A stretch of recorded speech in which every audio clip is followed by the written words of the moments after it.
o irrelevante não estará apto a conquistar o essencial.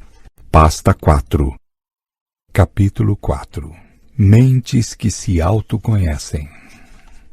Um mundo admirável. Construir pensamentos é um fenômeno mais complexo do que a proeza de pegar uma arma e, de olhos vendados, atirar numa mosca que está num edifício em outro país e acertá-la. Não nos damos conta de como a inteligência humana é fascinante. Admiramos obras de arte, computadores, aeronaves, celulares, mas não ficamos deslumbrados com a mente humana. Quando vejo uma criança abraçando seus pais, um adolescente sofrendo por perder a namorada, um mendigo conversando sozinho pelas ruas, um idoso pedindo calma aos mais novos, fico atônito. Que mundo incrível é a mente humana! Que construções notáveis cada ser humano produz em cada momento existencial! Quanto mais estudo esses fenômenos, mais fico pasmado, verdadeiramente assombrado, mas é incomum, inclusive entre psicólogos e psiquiatras, vermos esse deslumbre. Parece que perdemos a sensibilidade. Observe que frequentemente tropeçamos quando acaba a energia elétrica em nossas casas. Mas por que não tropeçamos quando entramos na grandiosa cidade do córtex cerebral e procuramos informações em milésimos de segundos para construir cadeias de pensamentos, imagens mentais, fantasias? Isso não é incrível? E realizamos essas atividades no escuro. Até pacientes psicóticos produzem delírios com inigualável complexidade. Há engenheiros, entre aspas, nos bastidores de nossas mentes que atingem alvos com extrema exatidão, resgatam informações e as usam para construir edifícios mais complexos que os das grandes metrópoles. E ainda por cima, realizam essa tarefa em frações de segundo. Desde que comecei a pensar nessa complexa fronteira da ciência, entendi claramente que nenhuma mente é pequena, diminuta, destituída de valor e grandeza. Timidez, tão comum e tão estressante. Você talvez possa pensar que nunca acertou grandes alvos na vida, mas ao construir um pensamento, seja ele brilhante ou opaco, seja complexo ou simples, atingiu algos incríveis no pequeno e infinito da sua psique. Se você não chegar a suspirar ao descobrir o quanto sua mente é insondável, provavelmente vai vender, entre aspas, sua autoestima por um preço baixo em situações estressantes. Na próxima derrota, poderá se diminuir intensamente. Se der um vexame, poderá se punir, talvez muito. Ao encontrar pessoas de mais prestígio ou sucesso, poderá ser assaltado pela inveja ou se inferiorizar. Uma parcela significativa das pessoas de todas as sociedades modernas, provavelmente mais de 2 bilhões de pessoas, têm algum nível de timidez. Por que desenvolvemos a timidez? Há diversas razões, algumas até com possível influência genética. Mas entre as causas sociais está o sistema de comparação que os educadores, sejam pais ou professores, aplicaram direta ou indiretamente na educação das crianças. Comparar uma criança com outra é desastroso, humilha, debela a ousadia, fomenta a insegurança. Outras razões estão ligadas ao enfileiramento dos alunos nas escolas e à falta de estímulo para as crianças aprenderem a se aventurar, sonhar, inventar, serem espontâneas, se expressar. O eu tímido é autopunitivo, cobra muitíssimo de si mesmo, tem um romance frágil com sua história. Tudo o que faz não é suficiente, não consegue relaxar, se elogiar, apostar em sua capacidade.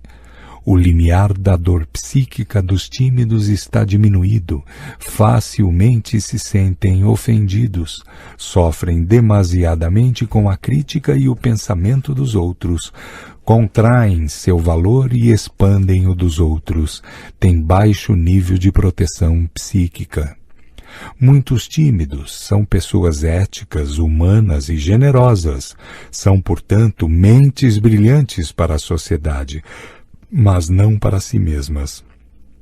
No entanto, quando treinam o eu para se autoconhecer e para entender o funcionamento da mente, tornam-se diretores do script, da sua história e gestores da sua psique. Reeditam as janelas killer da timidez e experimentam pouco a pouco o sol da liberdade. Atrocidades históricas de uma mente superficial. Por não estudarmos o funcionamento da mente em profundidade, podemos ferir, diminuir, excluir seres de nossa própria espécie como se não pertencessem à família humana. Alguns ditadores como Mussolini, Stalin, Hitler, que dirigiram grandes nações, por serem rasos no conhecimento do psiquismo humano, cometeram atrocidades. Imperadores romanos, senhores feudais e senhores de engenho não entendiam que o complexo processo de construção de pensamentos dos escravos era exatamente o mesmo que havia neles. Do mesmo modo, por não entender minimamente a dinâmica da inteligência, é muito fácil um povo endeusar um líder, um presidente, um rei e, consequentemente, perder sua consciência crítica e sua capacidade de decidir. Esse processo doentio de endeusamento ocorreu em toda a história e ainda hoje está vivo. Novos deuses surgem e continuarão a surgir, respaldados por parte da população e cometerão erros crassos. Somente um eu treinado para a autocrítica pode funcionar como uma vacina contra esse vírus. Por que julgamos sem compaixão pessoas dependentes de drogas, prostitutas, mendigos? Por que fazemos brincadeiras pejorativas com homossexuais, portadores de psicoses ou depressão? Por que na Grécia Antiga, berço da filosofia, 1/3 da população era de escravos? Porque ainda hoje imigrantes são discriminados e taxados de invasores de uma nação que faz parte do planeta Terra, do qual somos apenas hóspedes? Há muitas respostas para nossas loucuras e a mais forte delas é que pensamos, mas não conhecemos nem treinamos a arte de pensar. Sentamos durante anos nos bancos da escola, porém nosso eu não é equipado com a arte da introspecção, observação, análise crítica. Vivemos num quarto escuro, desnutridos de autoconhecimento. Quem discrimina o outro, além de feri-lo, fere a si mesmo, pois desconhece o espetáculo da construção de pensamentos que se encena na mente de ambos. O personagem principal do romance, o vendedor de sonhos, era um dos homens mais ricos do planeta. Tinha palácios, mas era um miserável, angustiado diante de suas perdas e de sua culpa. Saiu em busca do mais importante dos endereços que poucos procuram, o endereço do seu interior, dentro de si mesmo. Só apaziguou sua emoção quando aprendeu a se autoconhecer. Um novo modelo de educação. O autoconhecimento não deveria ser promovido apenas pela psiquiatria e psicologia clínica. É injusto e inumano esperar um ser humano adoecer para estimular o processo de interiorização, uma caminhada pelo psiquismo.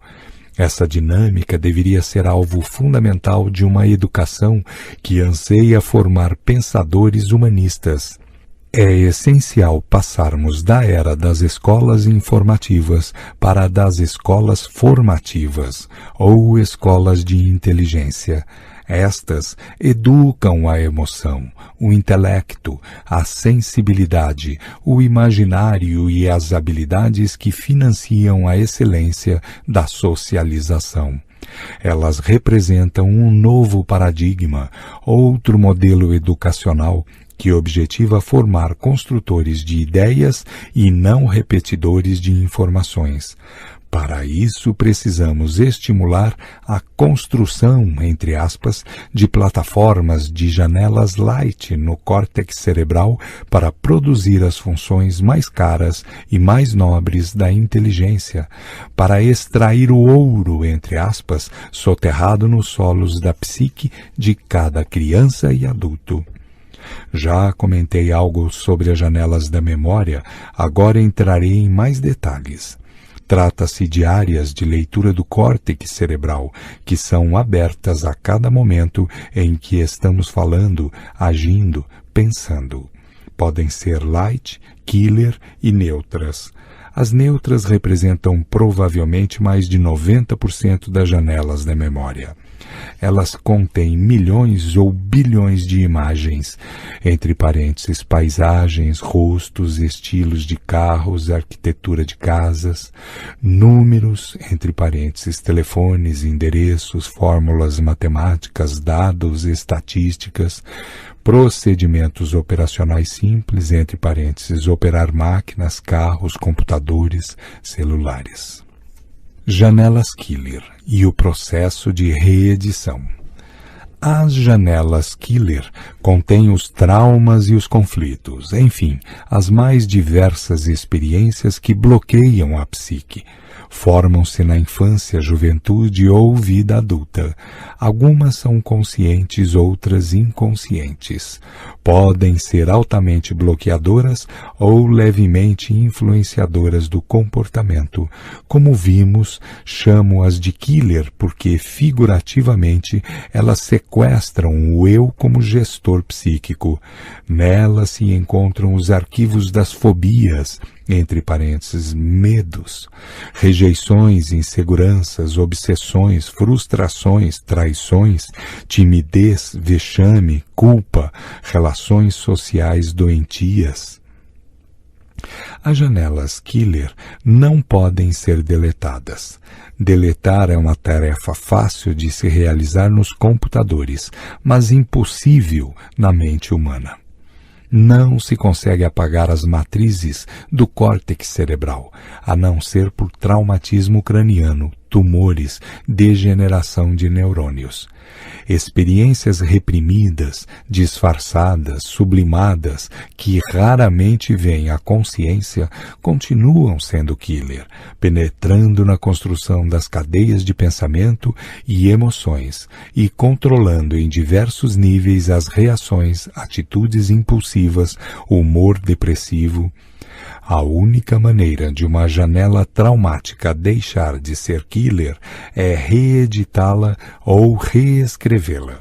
Para isso, o eu deve abandonar seu papel de espectador e treinar para ser um ator ativo no teatro psíquico.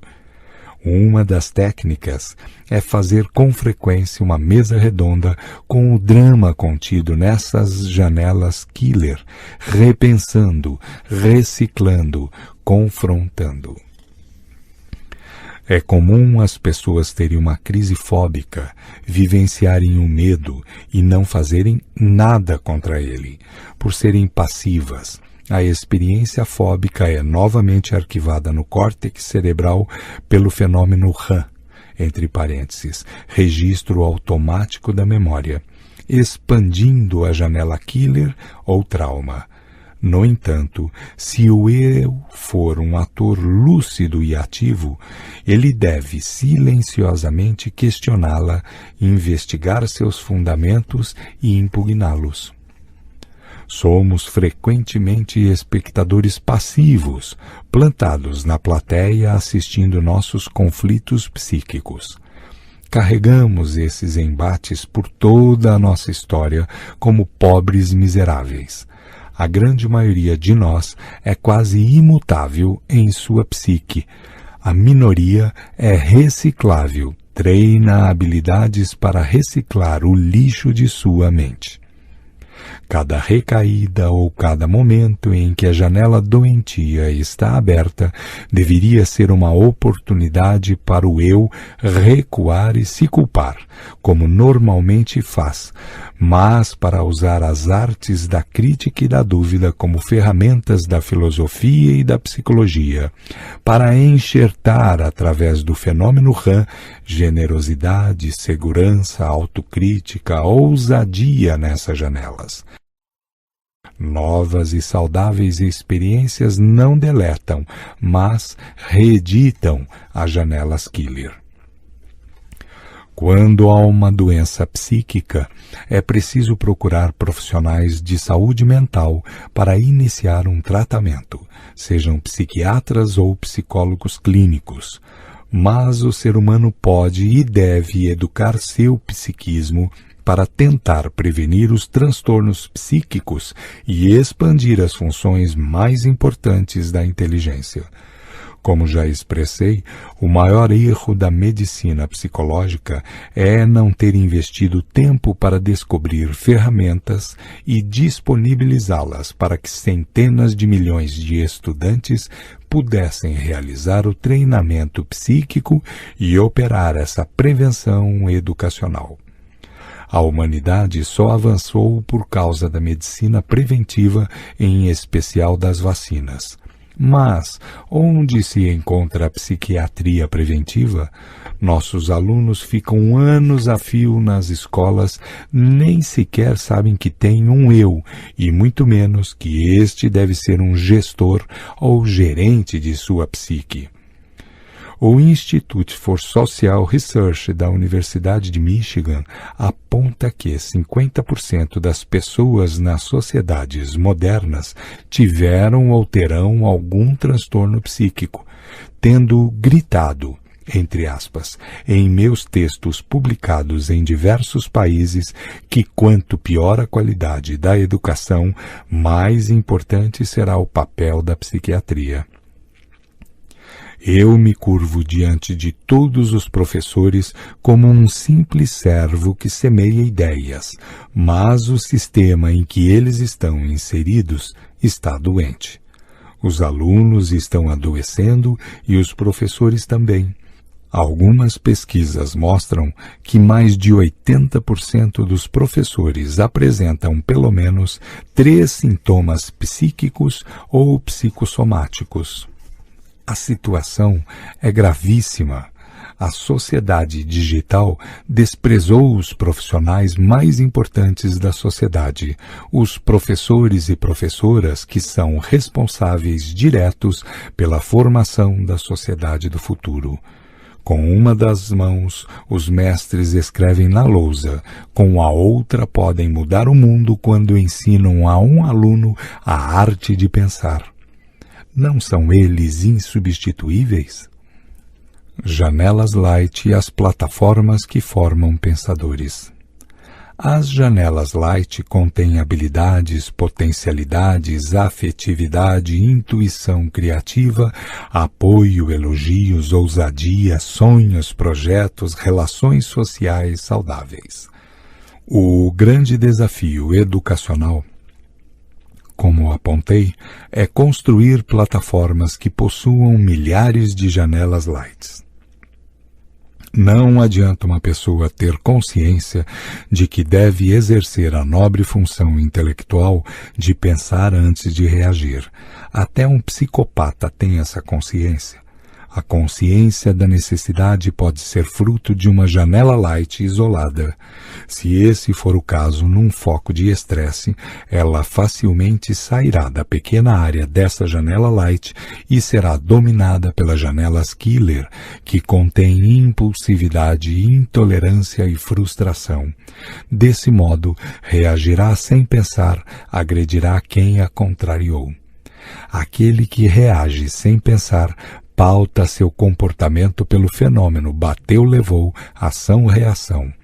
Ação-reação pode ser importante para a física, mas é péssimo para as relações sociais, causa violências sociais, assassinatos e guerras.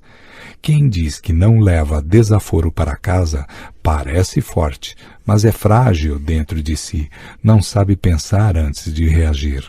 As escolas de inteligência exigem um treinamento constante para sair da era da ação-reação ou da era instintiva para a arte de pensar, do altruísmo, da solidariedade, da tolerância, da troca, da cooperação. Precisamos ser plantadores de janelas light na mente das pessoas com as quais convivemos, e para isso não deveríamos economizar elogios, incentivos, apoios e encorajamento. Quem faz tal economia jamais será um grande educador. Necessitamos também ser engenheiros de ideias em nossas próprias mentes, capazes de reciclar o lixo psíquico das janelas killer para transformá-las em janela light. Todas as ferramentas propostas nos capítulos anteriores para desenvolver o amor inteligente, desmistificar o heroísmo, se autoconhecer e superar a necessidade neurótica de poder são capazes de criar plataformas de janelas saudáveis. Uns procuram ouro em rochas, outros mais sábios no solo de sua psique. O que preferimos? O futuro da humanidade. O futuro da humanidade depende de pessoas que treinam sua psique como esportistas para incorporar as funções mais importantes da inteligência. A seguir apresento algumas dessas funções.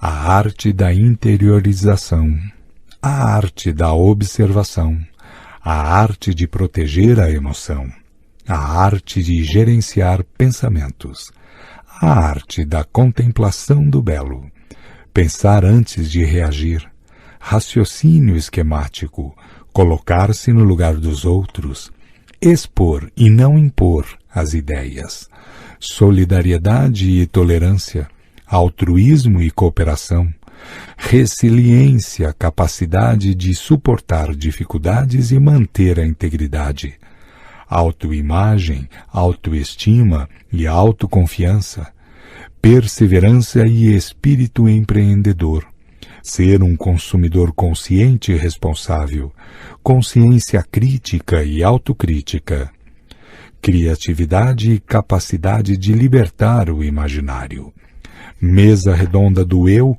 e autodiálogo, diálogo interpessoal e socialização, ser fiel à consciência e à transparência, projetos de vida, trabalho em equipe e comprometimento social. Não existem pessoas desinteligentes ou burras, entre aspas, como algumas são taxadas injustamente, mas sim pessoas que não desenvolveram suas habilidades intelectuais e emocionais. Não há quem não as possua, mas é preciso saber também que todos temos nossos fantasmas, entre aspas, ou conflitos que bloqueiam o desenvolvimento dessas habilidades. Se não é possível reeditá-los, deveríamos, pelo menos, domesticá-los, entre aspas. Não há fantasma que não possa ser domado por um eu crítico e ativo. Enfrentar com inteligência as angústias, perdas, fobias e outras mazelas é um caminho lento, mas consistente para deixarmos de ser vítimas e nos tornarmos protagonistas de nossa história. Conheça a si mesmo. No Nepal, todo ano, cerca de 12.000 meninas são traficadas, vendidas para se prostituir. Algumas são obrigadas a ter 30 relações sexuais por dia, uma violência brutal. No Brasil, embora se tenha avançado em diversas áreas dos direitos humanos, a prostituição infantil é um grave problema. Essas meninas, como todas as outras jovens, são o tesouro da nossa espécie, tão importantes como as mulheres da corte da Inglaterra ou as modelos que reluzem nas passarelas. Quantas janelas killer se produzem nos recônditos de suas psiques diariamente? Mas quem ouve sua voz angustiante e surda? Na Índia, país notável pela diversidade cultural, quem nasce numa casta inferior, entre aspas, raramente tem como ascender socialmente. Essas pessoas têm mentes tão fascinantes como as dos homens mais ricos do mundo, listados pela revista Forbes. Mas quem percrustra seu psiquismo e o exalta? Conhecer pelo menos um pouco a caixa de segredos do intelecto nos humaniza, nos dá um choque de inteligência que tira as vendas de nossos olhos e nos faz enxergar que ricos e miseráveis, intelectuais e iletrados, políticos e eleitores são mais iguais do que imaginam no que se refere ao funcionamento da mente. O tráfico de mulheres movimenta bilhões de dólares. Negros ainda são discriminados. Não poucos palestinos e judeus se odeiam. Curdos e iraquianos não convivem em harmonia. Religiosos radicais vivem em disputa pelo mundo. Nós nos classificamos, discriminamos e excluímos pelo nosso superficialismo intelectual, sem ter plena consciência de que somos todos Homo sapiens. Todos pertencemos à fascinante família humana e temos as mesmas necessidades essenciais como amar, sonhar, ter prazer, nos relacionar, falar de nós mesmos, ter um ombro para chorar. Como Homo sapiens, usamos o pensamento para descobrir o mundo que nos cerca, mas o aproveitamos pouco para conhecer o mundo que somos. Vivemos na superfície deste belo planeta azul e na superfície do belíssimo planeta mente, entre aspas. Mentes superficiais são facilmente manipuláveis pelos conflitos sociais e com facilidade perpetuam a dor de geração em geração. Pensamentos para refletir. O que você pensa determina o que você sente. O que você sente determina o que você registra em sua memória. O que você registra determina os alicerces de sua qualidade de vida. Quem quer cuidar de sua saúde psíquica deve, em primeiro lugar, gerenciar o que pensa. Uma pessoa inteligente aprende com seus erros. Uma pessoa sábia aprende com os erros dos outros. Quem aprende com os erros dos outros não precisa acidentar-se, fragmentar-se e ferir-se, pelo menos não com frequência. Ser inteligente é importante, ser sábio é essencial. Quem acredita em destino elimina o eu como diretor do script de sua história. É um fatalista que pouco reage, repensa e muda sua rota. Há fatos e circunstâncias incontroláveis, mas o destino não é, frequentemente, inevitável, e sim uma questão de escolha. Quem faz escolhas e assume suas consequências, escreve sua própria história, constrói seus próprios caminhos. A grandeza de um ser humano não está no quanto ele sabe, mas no quanto ele tem consciência de que não sabe. Os que pensam o contrário serão contaminados pelo orgulho, deixarão de ser construtores de novas ideias, passarão a ser repetitores de dados. Serão filhos do tédio e amantes da mesmice, e não desbravadores de novos espaços. Nos comunicamos com o mundo pela internet, mas temos grandes dificuldades de falar com nós mesmos. Dominamos a tecnologia para viajar para outros planetas, mas não para conquistar os espaços onde nasce a timidez, floresce a ansiedade, cultiva-se o medo e semeia-se o sentimento de culpa. Exploramos mundos distantes, mas não nossos próprios mundos. Pasta 5. Capítulo 5. Mentes agitadas. Somos uma usina de pensamentos. Cada ser humano é uma usina de pensamentos, de ideias, fantasias, imagens mentais, desejos e emoções. Diariamente essa usina está em plena atividade, seja em idosos ou crianças, intelectuais ou iletrados, diretores de cinema ou espectadores, esportistas ou torcedores. É impossível interromper o processo de construção de pensamentos. Nem os mais experientes psiquiatras, psicoterapeutas, filósofos, monges budistas conseguem zerar sua construção intelectual e emocional. Tente parar de pensar com toda a sua força e habilidade. Experimente jogar na lixeira da sua memória alguém que o perturbou. Não terá êxito. Até a tentativa de interrupção já é, em si, um pensamento. Quantas vezes desejamos deletar um pensamento tolo, uma preocupação estúpida, uma ideia angustiante, uma emoção fóbica e simplesmente falhamos? Motivo, eles não foram produzidos pelo eu, pelo gestor psíquico, mas por outros fenômenos que leram as janelas da memória. É o caso das obsessões ou ideias fixas. Pensar não é somente uma decisão consciente do eu que pensa o que quer, quando e como quer. Nada é tão complexo em nossas mentes quanto isso. Pensar depende também de fenômenos inconscientes que não controlamos. Portanto, nesse sentido, podemos dizer que pensar é o destino inevitável do Homo sapiens.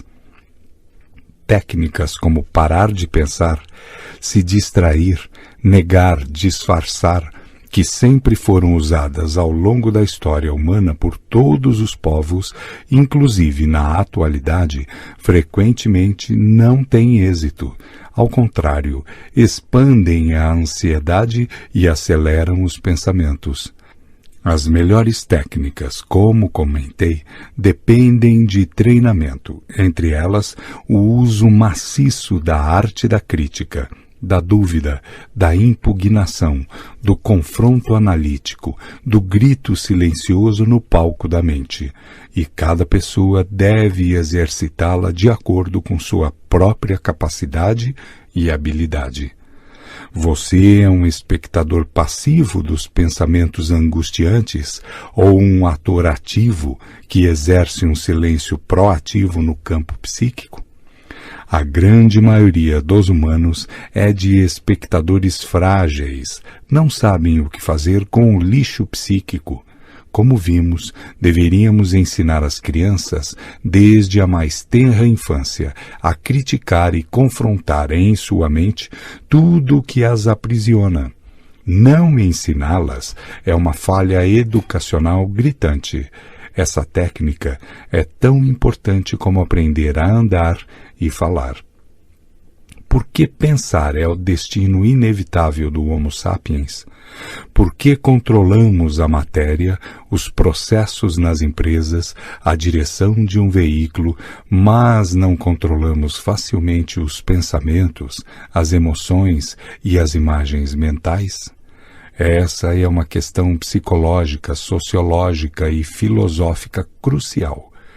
Poucos pensadores se atreveram a entrar nessa área. Na minha opinião, essa é a última fronteira da ciência.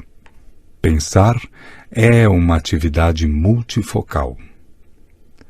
Além do eu como ator principal, há 3 outros atores coadjuvantes que vasculham e leem as janelas do córtex cerebral e produzem um mundo dos pensamentos e das emoções, seja quando estamos acordados ou dormindo, nos sonhos. São eles: o gatilho da memória, a janela ou âncora da memória e o alto fluxo. Eles transformam a mente humana numa fonte borbulhante de construções psíquicas. Ainda que aparentemente seja um pouco complicado entender esse processo, se confiarmos em nossa capacidade intelectual e nos concentrarmos, poderemos compreender o suficiente para descobrir ferramentas e usá-las para promover nossa saúde psíquica e expandir os horizontes de nossa inteligência. É bom sabermos que somos mais complexos e complicados do que imaginamos. Vou tentar simplificar as explicações. Por exemplo, ao ler as palavras deste livro, o gatilho da memória, entre parênteses, primeiro fenômeno, será acionado automaticamente em milésimos de segundos, abrindo as janelas, entre parênteses, segundo fenômeno, do seu córtex cerebral que contém o significado delas, gerando uma interpretação involuntária. Você lê e interpreta as palavras querendo ou não. Por isso não depende do eu, mas destes dois atores ou fenômenos inconscientes. O processo de interpretação é sofisticadíssimo. Sofre a influência de como estou, entre aspas, abre parênteses, emoção, ansiedade, medo, raiva, alegria, motivação, de quem sou, entre aspas, abre parênteses, personalidade, cultura, impulsividade, capacidade de pensar antes de reagir, de expor e não impor, as ideias, análise crítica, autoestima, de onde estou, entre aspas, abre parênteses, ambiente social, se estamos sós ou em família, amigos, grupo de trabalho, da carga genética, bem como da quantidade de janelas abertas num determinado momento. O processo de interpretação é tão sofisticado que se um pai não tiver maturidade para operá-lo, num momento pode condenar radicalmente a falha de um filho e noutro, diante do mesmo erro, expressar flexibilidade. Somos microdistintos em cada instante, o que é normal. Todavia, se formos macrodistintos, nosso processo de interpretação estará doente.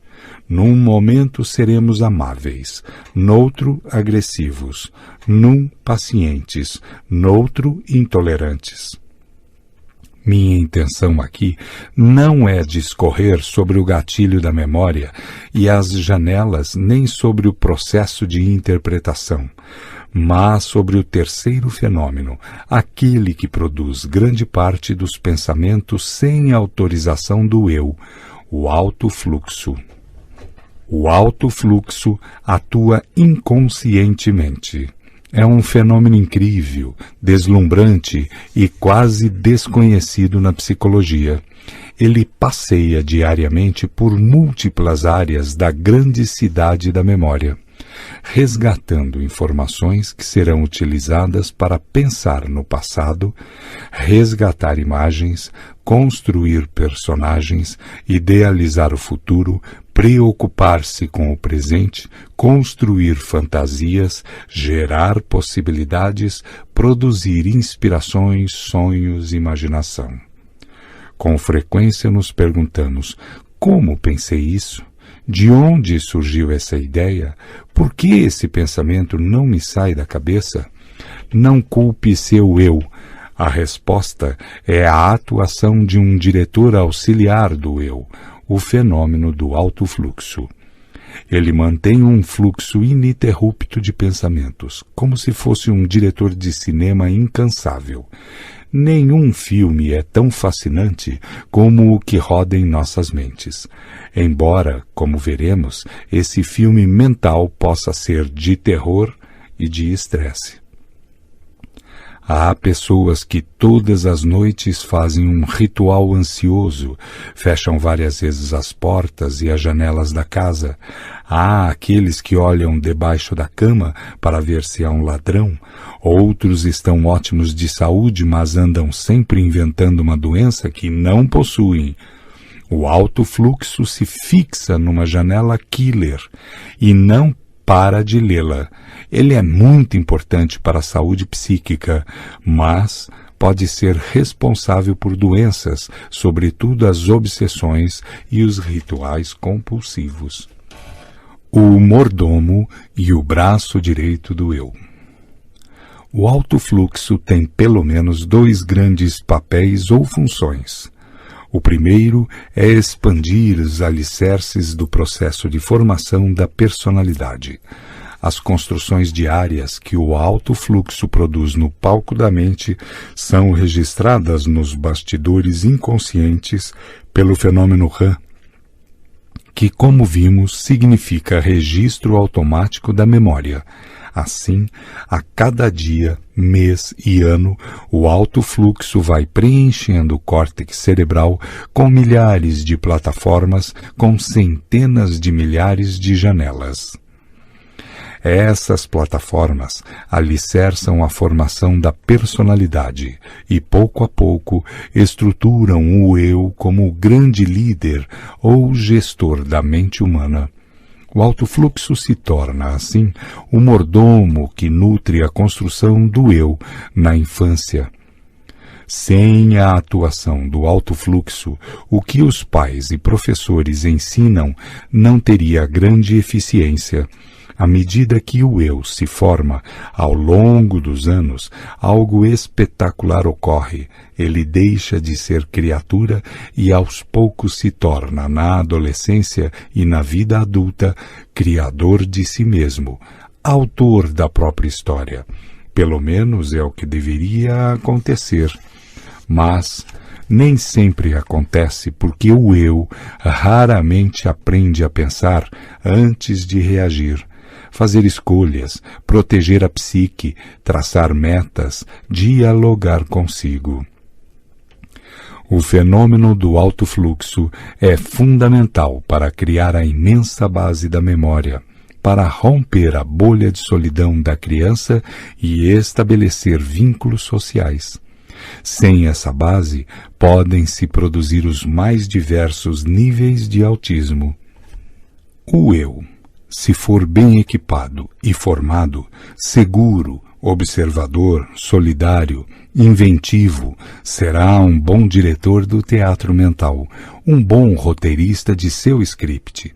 Mas, se for mal treinado, será um mero coadjuvante ou espectador passivo das frustrações e conflitos. A maioria das pessoas pronuncia o pronome eu centenas de vezes por dia. Diz qual é o seu papel, quem o auxilia e o que pode escravizá-lo. Seu eu se torna servo dos medos, angústias, fantasias destruidoras, inseguranças. Há homens que dirigem nações e há gênios que são notáveis em sua inteligência, mas escravos em sua psique. Quem não possui um eu sólido não terá uma identidade sólida. Sua emoção será marcadamente insegura e instável. Se o vento sopra a favor, se são apoiados ou aplaudidos, se animam, são valentes.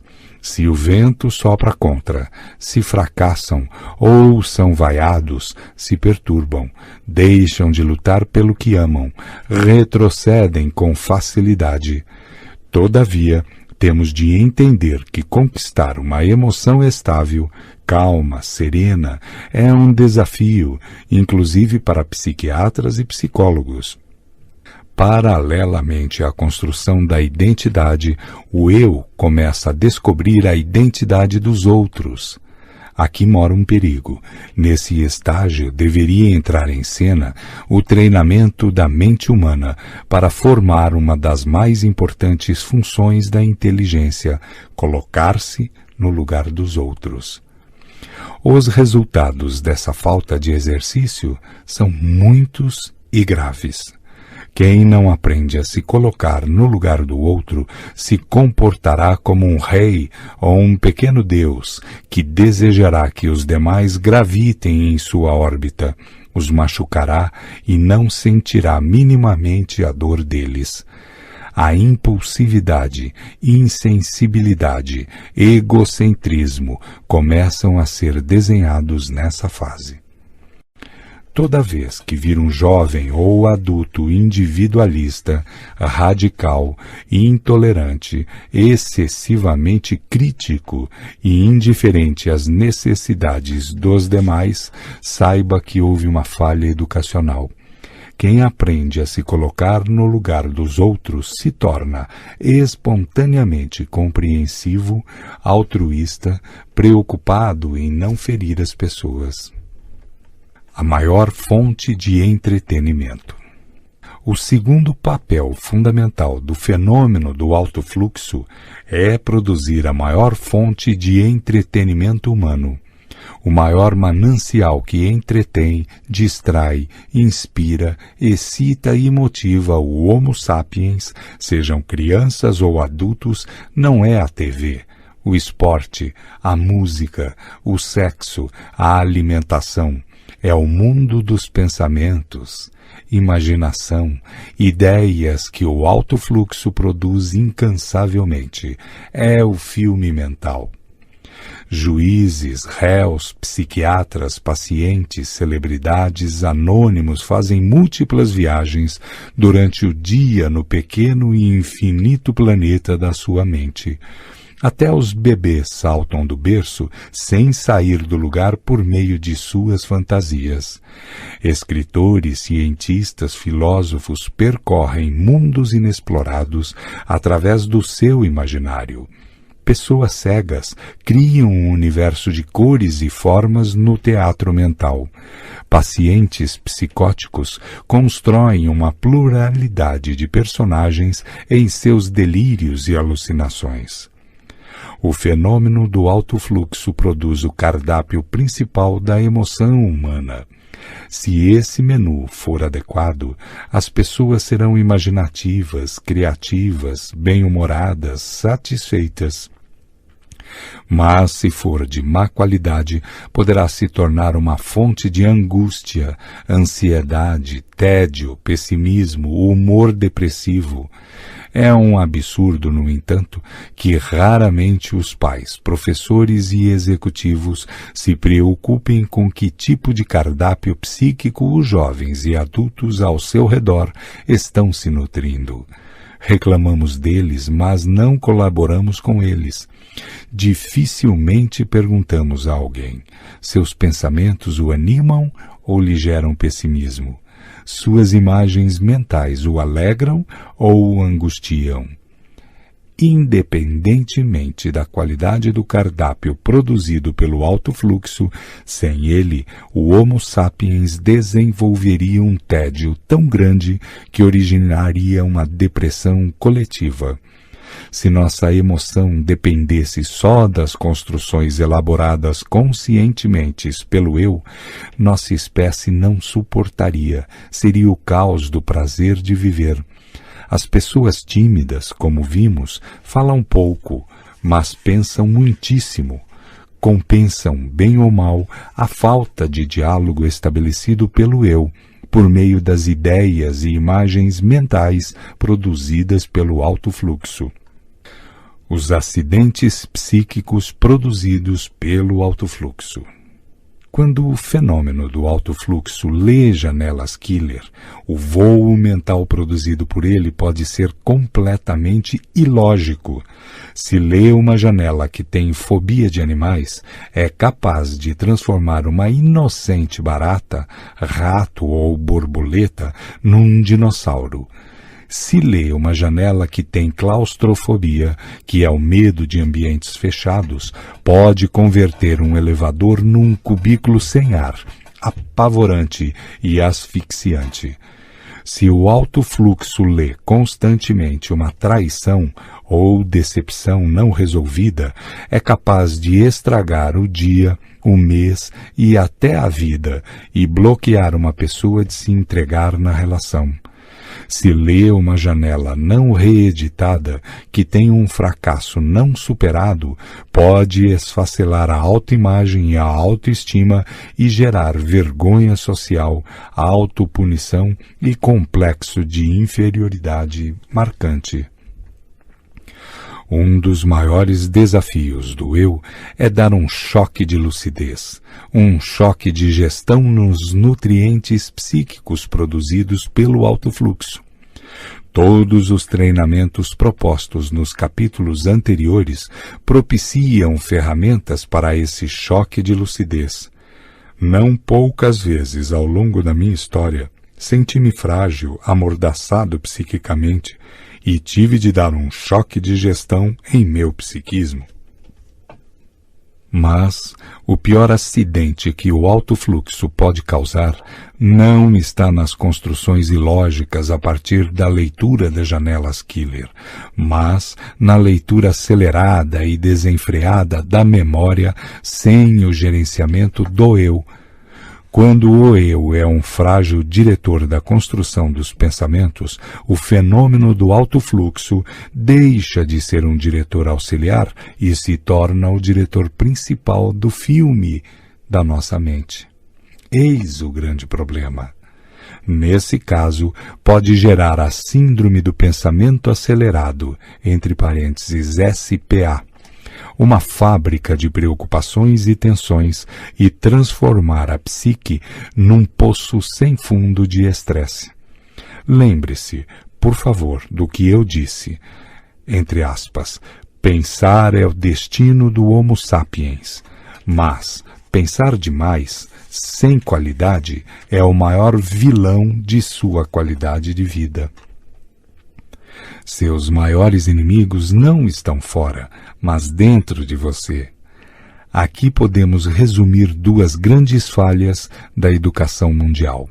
Falhas que me deixam inconformado, pois sei que por causa delas, crianças, adolescentes e adultos adoecem com facilidade. O eu, além de não ser treinado para lançar um choque de gestão contra o cardápio de pensamentos de má qualidade produzido pelo alto fluxo, é ainda menos preparado para perceber que a aceleração do pensamento num ritmo alucinante é autodestrutiva, que a edição do filme da mente, quando intensa, gera um desgaste do córtex cerebral equivalente ao trabalho de 2, 3 ou 10 braçais. O eu até que reage diante de alguns pensamentos tolos, estúpidos e perturbadores, mas raramente toma atitude para diminuir a agitação mental.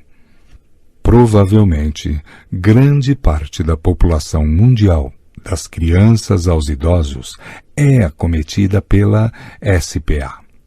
Publico meus livros para os mais diversos povos, não em busca da fama, que é débil e passageira, mas para alertá-los de que mexemos em algo que deveria ser inviolável.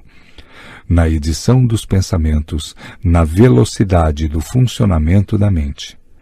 Não administrar o processo de construção de pensamentos é tão surpreendente como deixar um carro sem direção ou um avião sem plano de voo. É impossível não se acidentar, mas quase todos nós cometemos esse erro. As causas da SPA são excesso de informações, excesso de atividades, excesso de estímulos, excesso de preocupações. Só para se ter uma ideia, no passado, o número de informações dobrava em 2 ou 3 séculos. Hoje, duplica-se em 5 anos.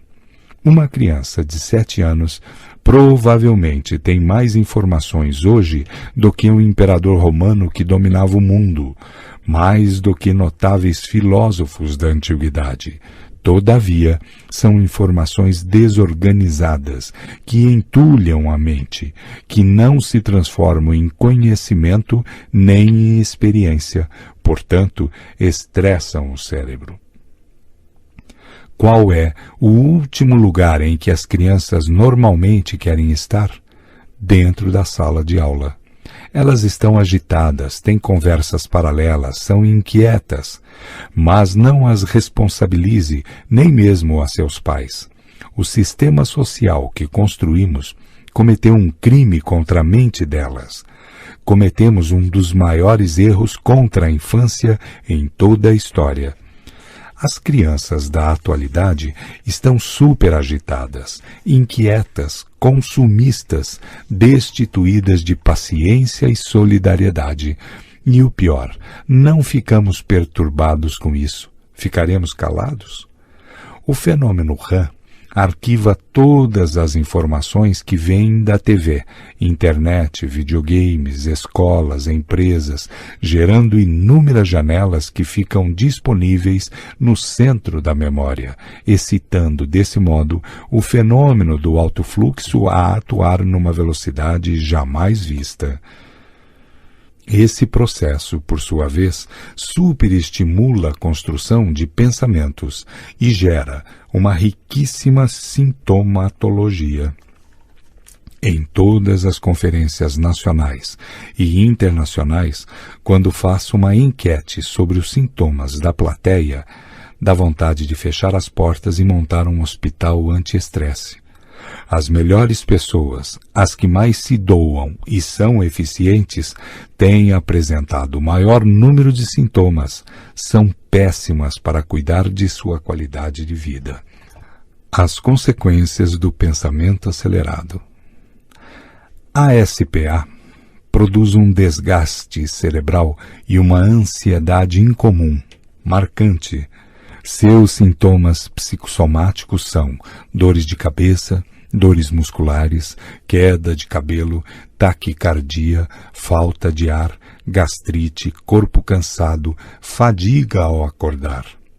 Também possui relevantes sintomas psíquicos, irritabilidade, impaciência, reações explosivas, limiar baixo às frustrações, sofrimento por antecipação, desânimo, insatisfação crônica, baixa concentração e o famoso esquecimento ou déficit de memória.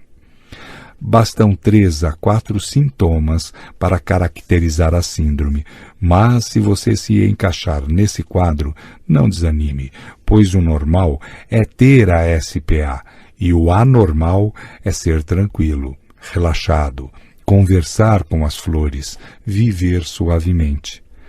Bilhões de células estão suplicando por meio dos sintomas psicossomáticos, como cefaleias, gastrite e hipertensão, para que as pessoas mudem o estilo de vida. Pensem e se preocupem menos, relaxem e tenham mais prazer. Mas quem ouve a voz do corpo? A SPA gera situações engraçadas. Há pessoas com uma mente tão agitada e, consequentemente, tão esquecida que colocam a chave do carro dentro da geladeira e a procuram na casa toda. Há pessoas que não se lembram do nome dos colegas com quem trabalham anos a fio. E, para não ficar chato, dão um jeitinho maroto e dizem, entre aspas, qual é o seu nome todo mesmo, hein? Para saber o primeiro nome. O esquecimento corriqueiro não é um problema em si, mas uma proteção cerebral. Para esse déficit de memória comum, não é necessário procurar seu médico, pois provavelmente ele também está esquecido. Como o eu não é um bom gestor dos pensamentos, o cérebro instintivamente bloqueia a memória para pensarmos menos, inclusive menos bobagens e menos pensamentos antecipatórios. Níveis da síndrome do pensamento acelerado. O primeiro nível engloba aquelas pessoas que deixam todo mundo maluco na sala de TV. Pegam o controle remoto e trocam de canal a cada segundo. Mudam de cena constantemente. Suas mentes estão tão agitadas que detestam a rotina. O segundo nível é o daqueles que possuem uma mente tão inquieta que, quando se sentam na frente dos outros para ouvi-los, começam a fazer movimentos repetitivos com as pernas e as mãos. Esses gestos refletem que viajaram em sua mente, estão em qualquer lugar, menos escutando quem está ao seu redor. O terceiro nível abrange as pessoas que começam a ler um jornal, revista ou livro e parecem os melhores leitores do mundo, mas sempre iniciam de trás para frente, não têm paciência para seguir o roteiro normal. O quarto nível inclui as que dizem que se não relaxarem vão infartar. Alegram-se muitíssimo quando são convidados para uma festa. Ao chegar com os amigos, depois de 5 minutos, têm uma crise de ansiedade e gritam, entre aspas, vamos embora. Estão sempre à procura de alguma coisa que não existe, apenas dentro delas. No quinto nível, encontram-se as pessoas que sonham com as férias. Elas preparam o roteiro com entusiasmo, às vezes 10 meses antes, ou seja, 1 mês depois das últimas férias. Organizam as finanças e, após uma longa e ansiosa espera, viajam. Mas, antes disso, despedem-se de seus colegas de trabalho com um sorriso sarcástico. Fui, fiquem no fogo. No primeiro dia de descanso, não sabem por quê, mas sua tensão não diminuiu. No segundo, não entendem o motivo, mas sua ansiedade aumentou. No terceiro, sua mente está tão estressada que elas têm vontade de retornar ao campo de batalha, pois não sabem viver em tempo de paz. Só se sentem vivas se tiverem problemas para resolver. Lembre-se de que neste mentes brilhantes, mentes treinadas, não se exige que sejamos heróis, perfeitos, mas que tenhamos coragem para mapear nossa psique e reconhecer que precisamos de treinamento para reescrever nossa história.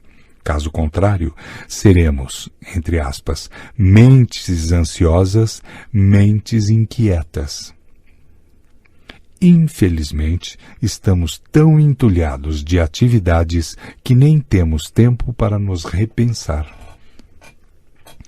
Não é tão simples gerir pensamentos, mas é fundamental exercer esse gerenciamento. Gostaria de deixar 15 ferramentas derivadas da teoria da inteligência multifocal que envolvem os fenômenos que constroem pensamentos para amenizar os sintomas dessa síndrome. Essas ferramentas fortalecem o eu como autor de sua história. Ferramentas para desacelerar o pensamento. Aprender a fazer micro-relaxamentos de curta duração durante o dia, como 1 ou 2 minutos, seja em casa, seja na escola ou na empresa.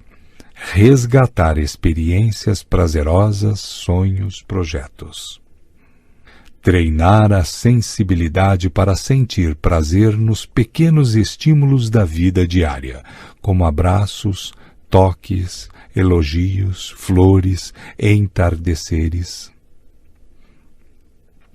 Estimular as crianças a ler, a aprender arte, música, a plantar flores, enfim, a desenvolver atividades que exaltem a concentração e produzam um lazer mais lento e profundo. Estamos propondo música ambiente relaxante em sala de aula e em empresas para frear o fenômeno do alto fluxo. Investir em sonhos que encantam, que inspiram, que não trazem lucro para o bolso, mas rendimentos para a emoção. Sonhos não são desejos, mas projetos de vida. A indústria dos desejos gera consumismo e ansiedade. Libertar o imaginário, estimular a inventividade, superar o cárcere da rotina e da mesmice. Considerar o sono um momento inviolável. Recusar-se a levar problemas para esse pequeno espaço. Se possível, dormir mais de 8 horas por dia nos finais de semana. Considerar os fins de semana um tempo sagrado e, portanto, jamais utilizá-los como extensão do trabalho. Treinar o eu para não sofrer por antecipação, não se angustiar por coisas que não aconteceram, não fazer o velório, entre aspas, antes do tempo. Treinar o eu para usar a arte da crítica contra cada pensamento perturbador, preocupação descabida, ideia castradora e imagem mental aterradora.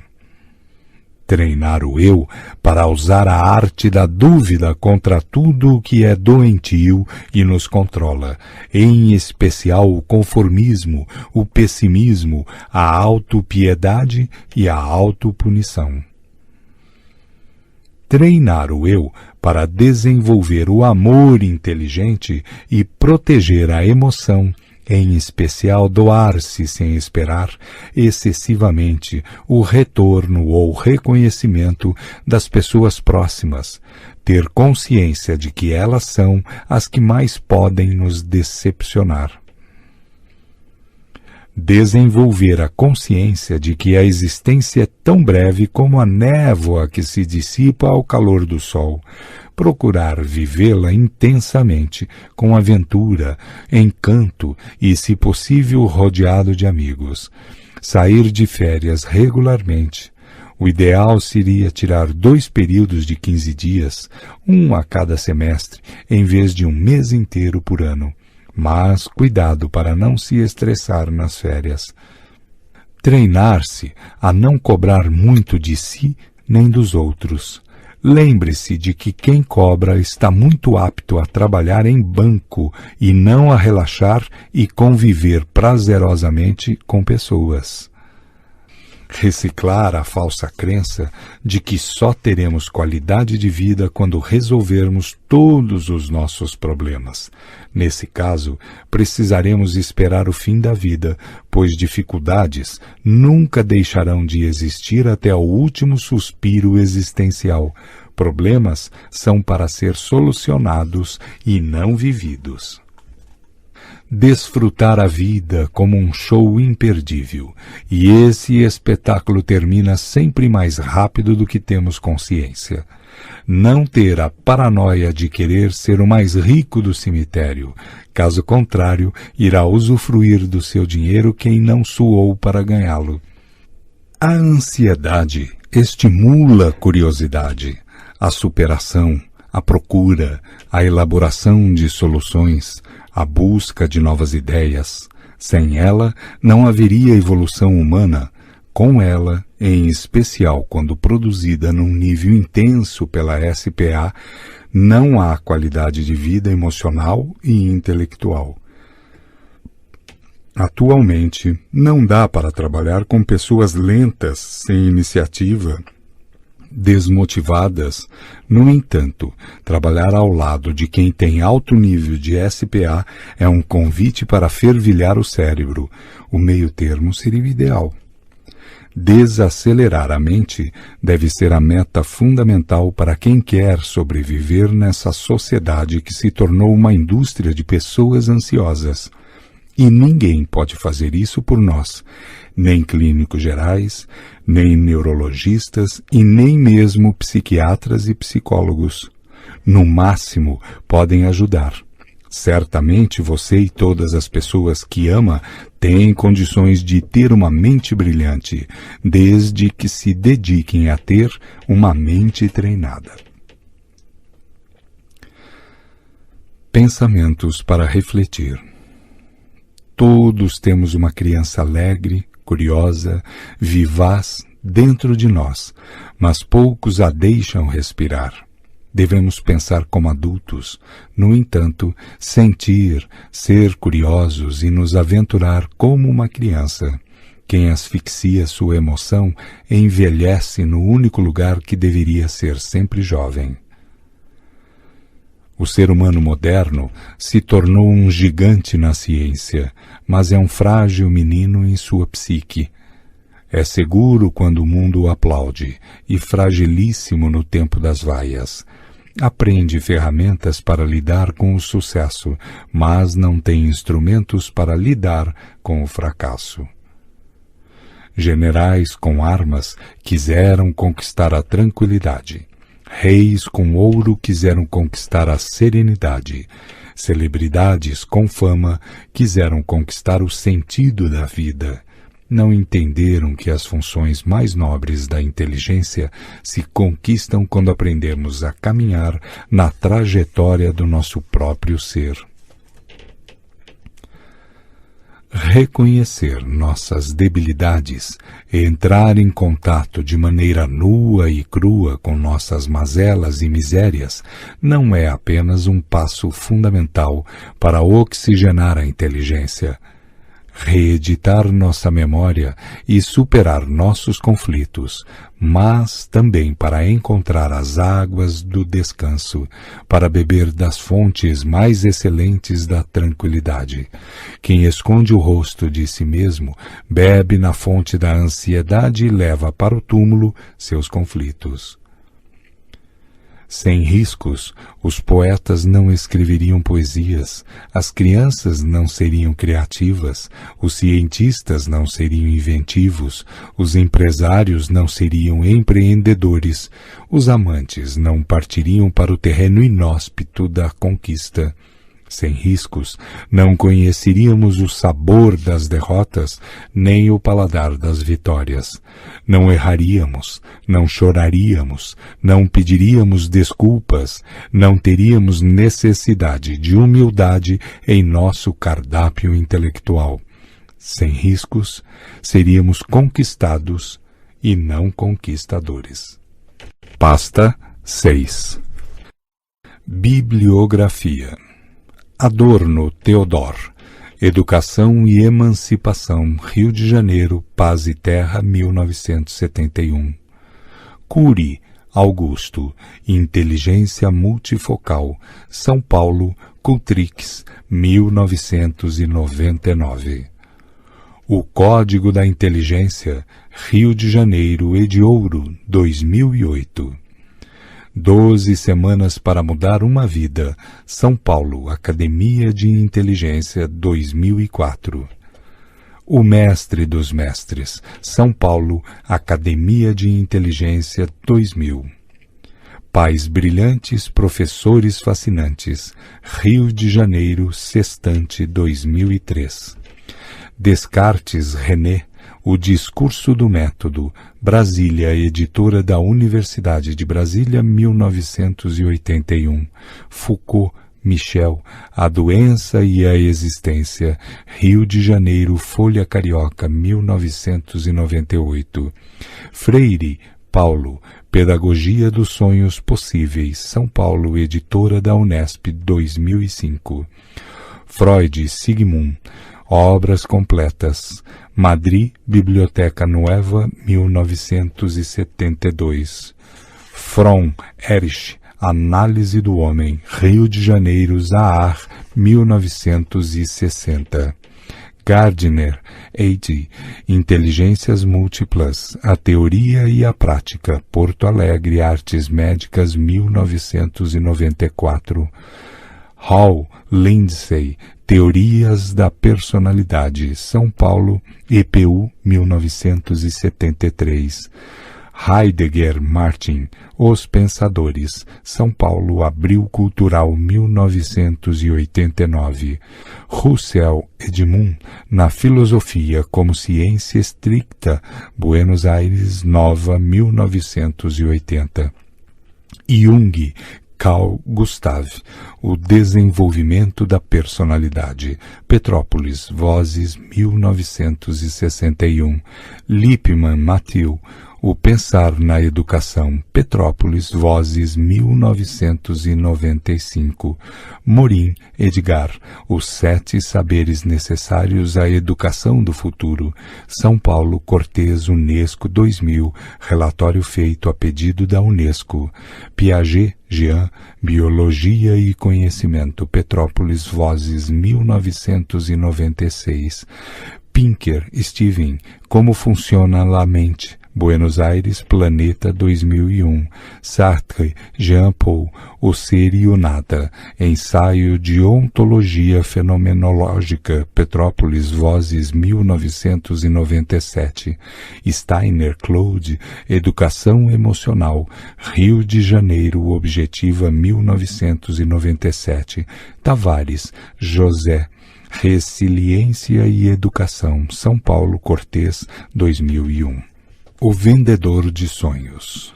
Dr. Augusto Cury escreveu a saga O Vendedor de Sonhos, volume 1 e 2, hoje um sucesso mundial.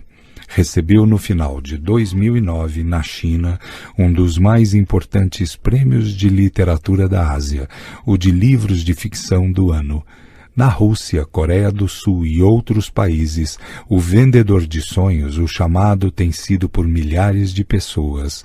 Nos Estados Unidos e em outros países de língua inglesa, a obra está sendo publicada com grande entusiasmo.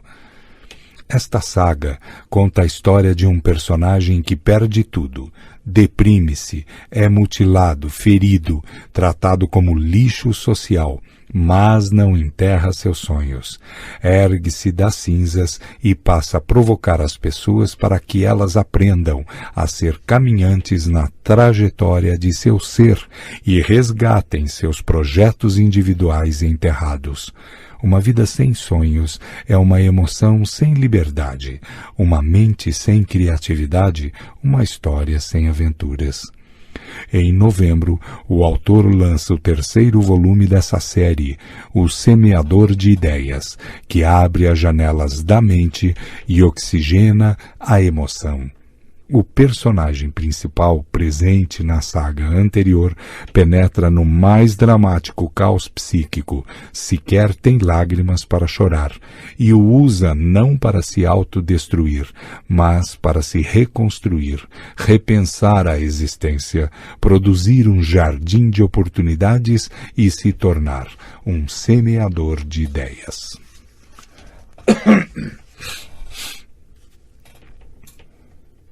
Escola de Inteligência. A Escola de Inteligência é um programa de desenvolvimento psicológico, comportamental e emocional, criado há mais de 10 anos pelo Dr. Augusto Cury, que se fundamenta na teoria da inteligência multifocal, com contribuição de outras teorias psicológicas e pedagógicas. Atualmente é adotada em várias instituições do Brasil e de outros países. Preocupações atuais. 50% da população tem ou terá algum tipo de transtorno psicológico. Fonte: Universidade de Michigan. A depressão será a doença mais comum do mundo em 2020. Fonte: OMS. 30% dos jovens norte-americanos não se tornam produtivos, pois não se sentem bem consigo mesmos. No Brasil, esse índice é ainda maior. Fonte: Revista Veja. Os 4 principais objetivos do programa: estimular o desenvolvimento das funções mais complexas da inteligência humana, como a reflexão antes da conduta, a empatia nas relações sociais, a interpretação de comportamentos, a formação da personalidade, o gerenciamento de pensamentos, a proteção emocional, a capacidade de superação de perdas e frustrações, entre outros. Estimular o desenvolvimento da maturidade intelectual e emocional, como o treinamento do caráter, a tolerância, a disciplina, a liderança, o contentamento, a estabilidade, a flexibilidade, a introspecção, a longanimidade, a determinação, a benevolência, a autoconfiança, entre outros. promover o desenvolvimento das relações interpessoais como a ética e a honestidade nas relações sociais, a atitude de contribuir sem esperar contrapartida, a empatia como compreensão do comportamento alheio, o debate de diferentes ideias, o diálogo presencial, a resolução de conflitos de forma amistosa, o trabalho em equipe. Fornecer ferramentas para a saúde emocional e assim prevenir as fobias, a ansiedade, a depressão, a baixa autoestima, os transtornos psicológicos, a agressividade e o uso de drogas. www.programaei.com.br Soletrando www.programaei.com.br Contato @programaei.com.br Portal Inteligência. O Portal Inteligência objetiva transmitir cursos na modalidade EAD, entre parênteses, ensino à distância, para todos os interessados em absorver o conhecimento de especialistas nas mais diversas áreas. Atualmente, oferece cursos sobre o funcionamento da mente, os 7 hábitos dos professores brilhantes e os 7 hábitos dos pais brilhantes. Com o Dr. Augusto Cury, em breve, haverá cursos com outros autores. Os cursos são feitos pela internet, com aulas gravadas e textos programados, no horário que o aluno desejar. Para mais informações, acesse www.portalinteligencia.com.br. Soletrando www.portalinteligencia.com.br. Master Internacional USA Psicologia Multifocal. Excelência na formação de gestores e educadores. A Florida Christian University dos Estados Unidos oferece mestrado em Psicologia Multifocal, entre parênteses, teoria desenvolvida pelo autor desta obra, nas áreas de educação e administração. O curso será realizado em português, em breve em outras línguas, na modalidade EAD, via internet, com aulas ministradas por professores capacitados. Serão estudadas as teorias da inteligência, o processo de construção de pensamentos, o eu como gestor psíquico, a escola de inteligência aplicada na educação, programa de qualidade de vida, os papéis conscientes e inconscientes da memória, os códigos da inteligência e diversas outras disciplinas. Qualquer pessoa formada em curso superior pode se inscrever, seja para crescimento profissional ou pessoal. Para mais informações, acesse www.psicologiamultifocal.com.br, soletrando www.psicologiamultifocal.com.br.